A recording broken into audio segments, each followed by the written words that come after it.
the rotor goes on this way because the U-joints fit in here. So here's my problem.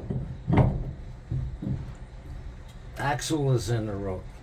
Okay. And the rotor has to be that big around. Okay.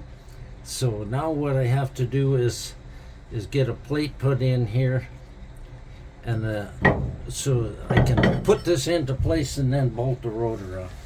Okay. So, I see you're working on the Armand Bombardier. What's going on today? Because there seems to be a lot of work here. Okay. Get on the other side. Yeah, you go to the other side. Just watch you don't step in the oil there. Okay. Lean right over here. This rotor wouldn't go over the axle. Okay. So this was one way of doing it, is take the tracks off, loosen the U-bolts on the diff, take this tin off, jack it up 2 inches to slide it on. The other option was take the cover off of here, loosen these bolts, these caps on the differential, pull the axles out, then I can get the crown gear back far enough to push the pinion in to slide the rotor in. Okay. And it's all into place now. And a good differential has 5 to 7 thou backlash. So I'm going to turn it here. That's only how much travel it has. Okay. So that's the way it's supposed to be. that's like new. Okay. So the axles are in now, and on your side there, you'll see I started the bolts. They gotta go in yet, and then it's done. Other than a new gasket and a cover here. Okay. So you weren't expecting this. When you disassembled anything, was there any other surprises you found? Well, the other caliper slid right on, and it has to be that size, or the rotor, I should say. It has to be that size, otherwise it doesn't match the caliper. So now what I want to do here, I'm going to get a chunk of iron about this long. I'm going to get you to hold it, and I'm going to take a sledgehammer and knock that tin down so that the cover goes on properly. Okay. Then I'm going to call it a day. Okay.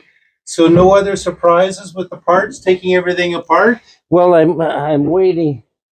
No, the rest is pretty well straightforward now. I'm waiting for a fuel pump for the other one. Yeah. I can't do nothing. So I'll put the brakes in this one now and the drive shaft. Okay, didn't you say there was something about the nut size on the differential, or no? No, I got all that here. Okay. I gotta just torque up the nut on the pinion yet. So Yeah, on the axles, one side, I don't know who put this together. One side, the bolts are got a 9/16 head, and I guess they didn't have 16 of them, so they went to the bolt bin and got 8 for that side. That's got 5/8 head. yeah. And that's not factory. So one side had 9/16 and the other side had 5/8. The heads, yeah. Would you have even noticed that if you didn't have to do this job? No. I don't know who put this shit together. I'm telling you, between these two machines, whoever was working on didn't have an idea at all. Like, they could have put 2 bands of treated plywood 4 inches wide and bolted it to the cross pieces. So instead, they put this plywood up, drill holes right through the roof, and put bolts in. Okay. It's So you were just about this was the final task for you, right? To put the rotor in, and then you were, Once the rotor's in and I put the caliper on and the brakes were done. and The drive shaft. and then this happened. Well, it didn't fit.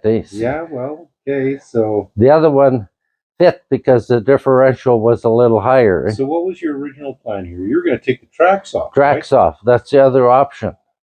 But I got thinking, holy shit, I don't want to go through that because that's a two-man job and a winch and a couple days extra work, probably, yeah, too. and the wheels got to come off. Yeah. Well, so Dad managed to figure this out. This is 50 plus years of. I'm pretty happy that we got that done. Yeah. Do we have a tip of the day? There's always maybe another solution. The tip of the day is if you don't know anything about these, don't buy an old carcass and start jury rigging on it. Buy one that's ready to go. Because in the long run, when the smoke clears, it costs you this as much, if not more.